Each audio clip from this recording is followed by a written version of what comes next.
சஷ்டி கவசத்துல ஒரு வரி வருது, ஒரு நாள் 36 கொண்டு. அதாவது கந்த சஷ்டி கவசத்தை ஒரு நாளைக்கு 36 முறை படிக்கணுமா.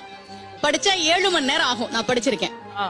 ஆனா கலியுகத்துல கந்த சஷ்டி கவசத்தை ஒரு நாளைக்கு 36 முறை படிக்கிறதுக்கு நேரம் இருக்காதுன்னு தான் அதுலயே சூட்சுமமாக ரகசியமாக ஒரு விஷயம் சொல்லப்பட்டிருக்கு. முருகனுடைய அருளால் நான் தெரிஞ்சுக்கிட்டேன். அதை நான் உங்களுக்கு சொல்றேன்.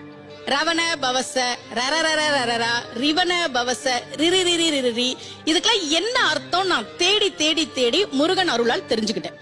சரவண பவ முருகனுக்கான மந்திரம். இத 6 முறை சொல்லணும். இப்ப சாவ தூக்கி பின்னாடி போட்டீங்கன்னா ரவண பவச, அத 6 முறை சொல்லணும். இப்ப ராவ தூக்கி பின்னாடி போட்டா வனப வசர, வாவ தூக்கி பின்னாடி போட்டா நபவ சரவ, இப்ப நாவ தூக்கி பின்னாடி போட்டா பவ சரவண, பாவ தூக்கி பின்னாடி போட்டா வசர வனப.